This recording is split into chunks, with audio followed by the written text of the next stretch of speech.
다 같이 마음을 모두 하나님 앞에 기도 드리심으로 수요 예배를 하나님 앞에 드리겠습니다.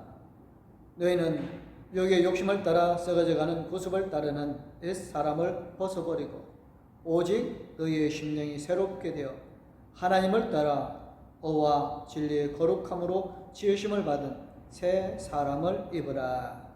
아멘.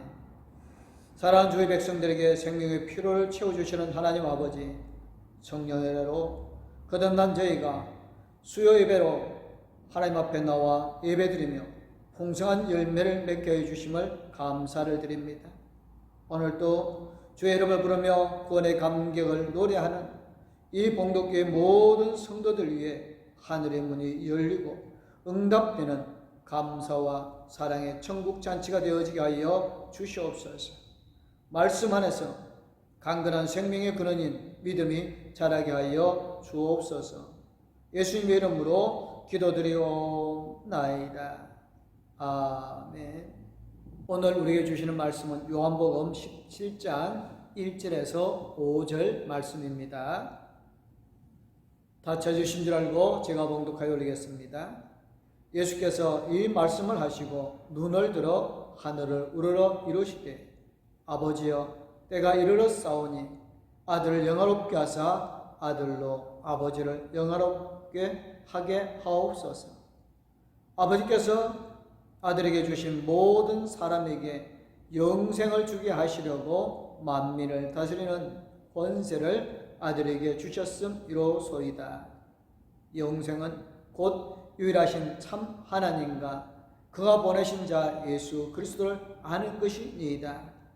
아버지께서 내게 하라고 주신 일을 내가 이루어 아버지를 이 세상에서 영화롭게 하였사오니 아버지여 창세 전에 내가 아버지와 함께 가졌던 영화로서 지금도 아버지와 함께 나를 영화롭게 하옵소서. 아멘. 같이 하나님 앞에 292장 찬양을 드리겠습니다.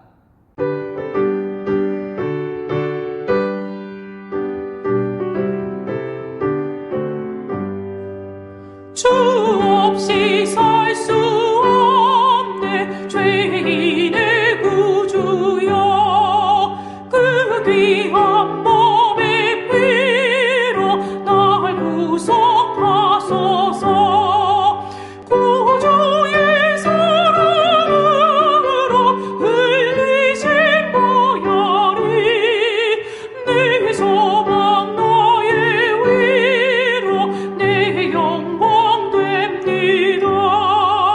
주 없이 살 수 없네 나 혼자 못 살이 이 먹고 부족하며 지혜도 없도다.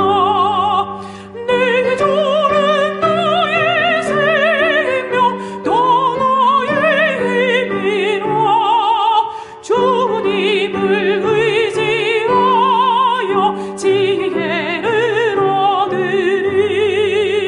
주 없이 살 수 없네 내 주는 아신다. 내 영의 깊은 간구 마음의 소원을 주밖에 나의 마음 네 알아주리라.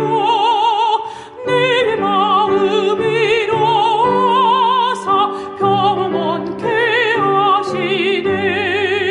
주 없이 살 수 없네 세월이 흐르고 이 깊은 고독 속에 내 생명 끝나도 사나운 풍랑일 날 지켜주시니 내 곁에 계신 주님 늘 힘이 됩니다.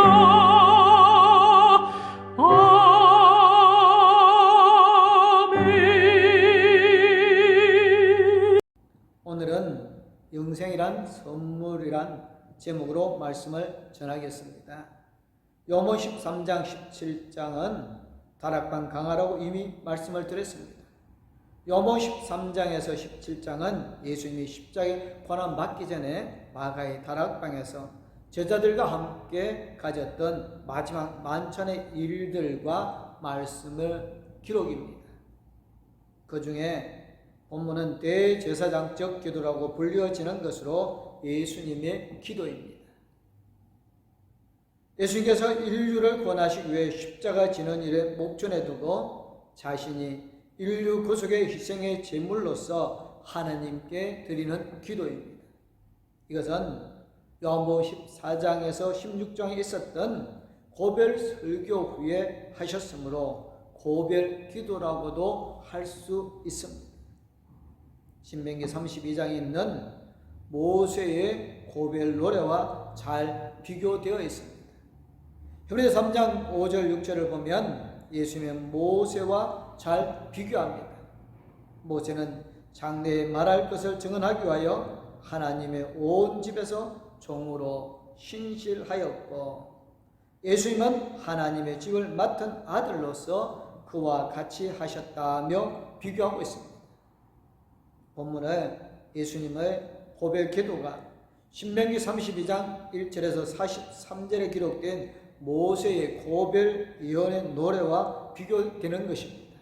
모세의 고별 예언의 노래는 이스라엘 미래 역사를 노래한 것이죠. 노래의 주제는 이스라엘의 배반과 하나님의 심판입니다. 따라서 모세의 고별 예언의 노래는 분위기가 사뭇 무겁습니다. 반면 예수님의 기도는 제자들과 미래의 교회들의 거룩함과 영광을 예언하고 있습니다. 제자들이 다 듣고 있었으니 듣는 순간 얼마나 기대되고 얼마나 가슴이 벅찼겠습니까?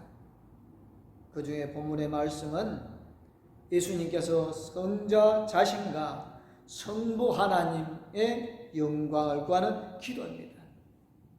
본문 1절을 보십시오.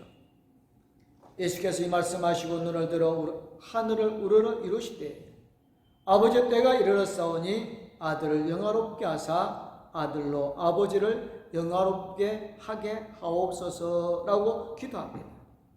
여기서 이 말씀은 요모 14장에서 16장에 있는 고별 설교를 가리킵니다.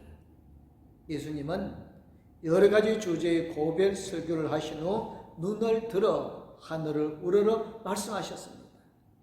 예수님께서 눈을 들어 하늘을 우러러 보셨다고 하는 것은 무슨 뜻일까요? 누가복음 18장 13절을 보면 세리가 눈을 들어 하늘을 쳐다보지도 못하고 가슴을 치며 기도하는 장면이 나옵니다. 반면 예수님은 눈을 들어 하늘을 우러러 보셨습니다. 그것은 예수님은 하나님께 대해 아무 거리낌이 없으셨다라는 뜻입니다. 그러니 그 기도가 얼마나 힘이 있었겠습니까? 예수님의 첫 기도 내용이 무엇입니까? 아버지 때가 이르렀사오니 아들을 영화롭게 하사 아들로 아버지를 영화롭게 하게 하옵소서입니다. 예수님은 마태복음 6장 9절을 통해 제자들이 기도할 때에 먼저 우리 아버지여라고 부를 것을 가르쳐 주셨습니다. 예수님 또한 자신이 가르치신 대로 지금 하나님께 아버지여라고 부르고 있습니다. 또 예수님께서 때가 이르렀다고 하신 것은 하나님께서 자신을 십자가에 못 박게 하실 때가 이미 이르렀다는 고백입니다. 사도행전 1장 7절을 보면 때와 시기는 하나님 아버지께서 자기의 권한에 두지 않으셨습니다. 그러나 성자 예수님은 성부 하나님과 동등한 존재로서 자신의 십자가의 고난의 때를 이미 알고 있었습니다. 그러니 이제 아들을 영화롭게 하사 아들로 아버지를 영화롭게 해 달라고 호소합니다. 즉 아들이 당신을 영화롭게 하도록 당신의 아들을 영화롭게 해 달라는 것이지요. 그렇습니다. 먼저 성부 하나님이 성자 하나님을 영화롭게 해 주셔야 합니다. 그 방법은 예수님을 십자가에 못 박아 죽게 하는 십자가 죽음입니다. 어떻게? 십자가 죽음이 성부 하나님이 성자 예수님을 영화롭게 하는 것이 되어지겠습니까? 신명기 21장 23절을 보면 본래 십자가의 죽음은 저주의 상징이었습니다.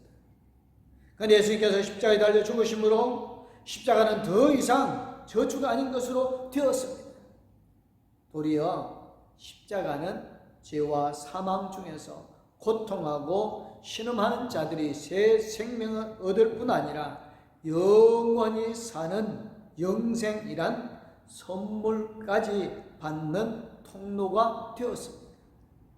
따라서 히브리서 12장 2절의 말씀처럼 십자가 죽음이 예수님을 영화롭게 했고요, 예수님이 영화롭게 되심으로 하나님이 영화롭게 되셨습니다. 즉 십자가 죽음을 통해 구속받고 영생 얻은 사람들이 하나님의 사랑과 자비와 긍휼과 은혜를 말하기 때문에 하나님이 영화롭게 되신 것입니다. 예수님은 하나님을 영화롭게 하는 구원과 영생을 얻는 사람들에 대해 본문 2절에서 이렇게 기도합니다. 아버지께서 아들에게 주신 모든 사람에게 영생을 주게 하시려고 만민을 다스리는 권세를 아들에게 주셨음이로소이다. 아멘.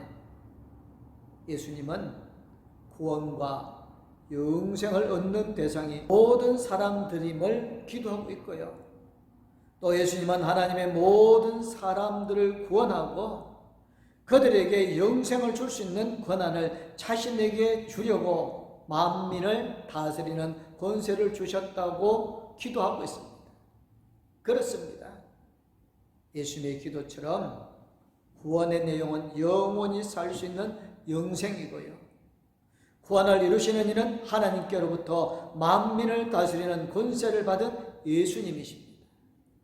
그렇습니다. 창조주 하나님으로부터 위임받으신 예수님만이 인류 역사에 등장한 모든 사람들을 다스릴 수 있는 권세가 있습니다. 누가복음 10장 22절을 보면 평소 예수님께서 하나님으로부터 권세를 받았음을 언급하셨고요, 마태복음 28장 18절을 보면 부활하신 후에도 예수님은 자신이 하나님으로부터 세상의 모든 사람을 다스릴 수 있는 권세를 받았음을 말씀하셨습니다. 그 권세를 가지고 예수님은 오직 하나님을 영화롭게 하시는 일에 사용하셨습니다. 본문 4절에 보면 예수님이 하나님께 그렇게 기도하고 있지요. 아버지께서 내게 하라고 주신 일을 내가 이루어 아버지를 이 세상에서 영화롭게 하였사오니 라고 말합니다. 여기서 예수님은 자신이 하나님으로부터 어떻게 영화롭게 하셨는가를 밝히고 있습니다. 예수님은 하나님으로부터 받은 권세를 가지고 하나님께서 주신 사명을 완성하심으로 하나님을 영화롭게 하셨습니다. 다시 말해 예수님은 자신이 3년의 공생애를 통해 하신 여러 가지 이적과 기사들, 나아가 자신의 십자가 지심과 죽음까지도 하나님께서 주신 사명이었고 그 사명을 오직 하나님을 영화롭게 하였음을 고백하셨습니다. 그러니까 예수님의 모든 사역을 하나님을 영화롭게 하려고 감당하셨고요, 하나님으로부터 받은 권세도 오직 하나님을 영화롭게 하는 데에만 사용하셨던 것입니다. 그렇다면 우리도 하나님께서 우리에게 주신 사명을 어디에 사용해야 할까요? 오직 하나님을 영화롭게 하는 데에 사용해야 합니다. 그러기 위해서는 사람으로부터 감사하다는 말 듣기를 바라지 않아야 하고요. 특히 자랑하는 것을 피해야 합니다. 오해하지 마십시오. 주님으로부터 받은 은혜를 간증하는 것은 자랑이 아닙니다. 늘 자기를 내세우는 것이 자랑이지요. 그런 점을 피해야 하는 것입니다. 하나님으로부터 사명을 받은 저와 여러분은 오직 누가복음 17장 10절의 말씀처럼 해야 합니다. 우리가 명령을 받은 것은 다 행한 후에 우리는 무익한 종이라, 우리가 해야 할 일을 한 것뿐이라는 고백을 해야 합니다. 그래 오직 하나님을 영화롭게 하게 되어집니다. 혹 부득불 자랑하려면 고린도후서 11장 30절의 말씀처럼 우리의 약한 것을 자랑해야 합니다. 그러면 예수님은 하나님보다 열등한 존재이겠습니까? 예수께서 세상의 모든 사람들을 다스리는 권세도 하나님으로부터 받았지요. 예수님의 모든 사역도 하나님을 영화롭게 해야 하지요. 그러니 예수님이 하나님보다 다소 열등한 존재가 아닌가라는 생각이 들게 합니다. 그런데 본문 5절을 보면 예수님 스스로가 하나님과 동등됨을 말씀하고 있습니다. 아버지여, 창세전에 내가 아버지와 함께 가졌던 영화로서 지금도 아버지와 함께 나를 영화롭게 하옵소서. 지금 예수님이 자신을 창세 전부터 하나님 아버지와 함께 영화를 가졌음을 밝힙니다. 그렇습니다. 요한복음 1장 1절에서 3절을 보면 잘 증거하고 있습니다. 대초에 말씀이 계시니라. 이 말씀이 하나님과 함께 계셨으니 이 말씀은 곧 하나님이시니라. 그가 태초에 하나님과 함께 계셨고 만물이 그로 말미암아 지은 바 되었으니 지은 것이 하나도 그가 없이는 된 것이 없느니라. 여기서 말씀이 예수님이신데 그 예수님이 태초에 하나님과 함께 계셨다고 증거합니다. 그리고 만물 또한 예수 그리스도 때문에 지어졌다고 말씀하고 있지 않습니까? 요한복음 1장 18절에서 영원 전부터 하나님과 함께 계셨던 유일한 분이 예수님임을 증거합니다. 따라서 하나님을 제대로 알려면 예수님을 모르고는 불가능합니다. 유대교 지도자들 즉 바리새인들과 서기관들과 장로들이 하나님을 아는 일에 왜 실패하였을까요? 그들이 예수님을 모를 뿐 아니라 배척했기 때문입니다. 그러나 본문 5절에 아버지여 창세전에 내가 아버지와 함께 가졌던 영화로서 지금도 아버지와 함께 나를 영화롭게 하옵소서라는 예수님의 기도는 당연한 요구입니다. 즉 예수님과 하나님은 동일체이시므로 예수님을 영화롭게 하실 이는 하나님이시고 예수님께서 영화롭게 되시면 곧 하나님이 영화롭게 되시는 것입니다. 그런데 여러분, 본문 말씀을 통해 예수님께서 가장 강조하고 싶으신 말씀은 아마도 본문 3절 말씀일 것입니다. 영생은 곧 유일하신 참 하나님과 그가 보내신 자 예수 그리스도를 아는 것이니이다. 아멘. 예수님은 하나님께서 부여해 주신 십자가 죽음을 통해 인류를 죄에서 구속하셨을 뿐만 아니라 영원히 살 수 있는 영생이란 선물을 주셨습니다. 그러면 영생이란 게 도대체 무엇이냐 하는 것입니다. 그 전에 사람이 사는 삶, 즉 인생의 최고 가치는 무엇인지 알아야 합니다. 무엇일까요? 왜 사람들은 돈을 많이 벌려고 하고, 왜 자신의 건강에 좋은 음식과 식품과 약을 챙겨 먹으려고 하고, 왜 땀 흘리며 운동하려 합니까? 자기 자신이 건강하게 오랫동안 살기 위함이 아니겠습니까? 그렇다면 영원히 사는 영생은 사람이 추구하는 많은 것 중에 최고의 가치일 거예요. 대체 그 영생은 무엇인지 알고 싶지 않습니까? 영생은 무엇입니까? 본문 3절에서 예수님은 유일하신 하나님과 그 하나님께서 이 땅에 보내신 예수 그리스도를 아는 것이 영생이다고 하셨습니다. 다시 말해 영생은 하나님과 예수님을 계속적으로 알아가는 것입니다. 단순하게 지식적으로 알아가는 것을 의미하는 게 아닙니다. 인격적이고 영적으로 친밀한 교제를 통해 하나님과 예수님을 알아가는 것이 영생입니다. 아까도 말씀을 드렸듯이 예수님을 계속 알아가면 하나님을 알게 됩니다. 요한 14장 6절을 보십시오. 예수님께서 내가 곧 길이요 진리요 생명이니 나로 말미암지 않고는 아버지께로 올 자가 없느니라고 말씀하지 않으셨습니까? 그렇습니다. 길이요 진리요 생명이신 예수님을 알아가면 하나님을 알게 됩니다. 또한 요한일서 5장 1절 2절에서 이렇게 말씀하고 있습니다. 또 증거는 이것이니 하나님 우리에게 영생을 주신 것과 이 생명이 그의 아들 안에 있는 그것이니라.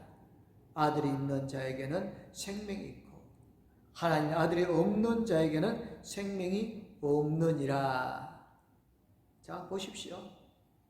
예수님을 알면 하나님을 제대로 알게 되어집니다. 유대교 지도자들인 바리새인들과 서기관들을 보십시오. 그들은 어릴 때부터 하나님을 아는 교육을 철두철미하게 받아 하나님을 잘 알고 있습니다. 그럼에도 이 땅에 사람의 몸을 입고 오신 하나님 곧 예수님을 몰랐습니다. 그런 점을 보면 유대 지도자들은 하나님을 지식적으로 알았을 뿐 하나님과 인격적이고 영적인 친밀한 교제는 없었습니다. 그 결과 하나님을 알 수 있는 유일한 길인 예수님을 십자가에 못 박아 죽이지 않았습니까? 그렇게 함으로써 유대교 지도자들과 그의 가르침을 받은 유대인들 중에 많은 사람들이 영생이란 선물을 받지 못했습니다. 저와 여러분도 영생이란 선물을 받으려면 예수님을 계속 알아가는 일에 힘써야 합니다. 신학적이고 교리적으로 예수님을 연구한다고 해서 예수님을 제대로 알아가는 것은 아닙니다. 심지어 성경을 많이 읽어도 성경 지식을 습득하기 위해 읽는다면 예수님을 계속 알아가지 못할 것입니다. 저와 여러분은 예수님을 우리의 구주와 주님으로 고백하고 믿는 순간 영생이란 선물을 하나님으로부터 받았습니다. 믿으시죠? 인생의 최고 가치인 영생이란 선물을 예수님이 이 땅에 다시 오시는 그날까지 잘 간직하고 있으려면 예수님을 계속 알아가는 일에 시간을 많이 투자해야 합니다. 예배를 드리면서 예배 가운데 임재하시는 예수님과 친밀하게 교제를 가지시고요. 찬송을 하면서 예수님과 인격적이고 영적인 교제를 나누며 예수님을 알아가시고요. 기도하면서 예수님 이름을 부르며 예수님과 인격적으로 영적 교제를 친밀하게 가지시고요. 성경을 읽되 성경 말씀이신 예수님이 우리 안에 들어와 가시도록 읽어야 합니다. 말씀이신 예수님과 성경을 읽으면서 친밀하게 교제한다면 그보다 더 예수님을 인격적이고 영적으로 친밀하게 알아가는 방법이 또 어디에 있겠습니까? 그렇게 하기로 결단하십니까? 영생은 예수님을 계속 알아가는 것입니다. 믿습니까? 아무쪼록 이제부터 저와 여러분은 예수님을 계속 알아감으로써 영생이란 선물을 잃어버리지 않는 그리스도인으로 살아가시기를 주님의 이름으로 축원합니다. 아멘. 기도하겠습니다. 하나님, 우리를 권하게 이 땅에 오셨고 하나님의 뜻을 이루게 하여서 십자가에 고난 받으셔 부활하심으로 하나님의 영광을 드러내게 되어졌습니다. 우리 예수 그리스도를 주로 고백하고 예수 그리스도 안에 가는 영원한 생명을 누려갈 수 있는 우리들이 되어지게 하여 주시옵소서. 성령 하나님께서 우리와 함께 계셔서 봉독회의 모든 성도님들 영원한 생명을 소유하며 지켜가게 하여 주실 줄로 믿사옵고 우리를 죄에서 건져 권하여 주시고 영원한 생명을 주신 우리 주 예수 그리스도의 이름으로 기도드리옵나이다. 아멘. 이제는 우리에게 새 생명을 주신 우리 주 예수 그리스도네와 영원토록 우리와 함께 해주시며 사랑과 능력을 더해주시는 하나님의 그 크고 무궁무진한 사랑과 우리 나아갈 길을 영원토록 인도해 주실 성령님의 감화 감동 위로 교통 충만하심 예수님을 알아가며 영원한 생명을 소유하기를 원하는 홍덕교의 모든 성도님들과 가족들 위해 이제부터 영원토록 함께하옵기를 간절히 축원하옵나이다. 아멘.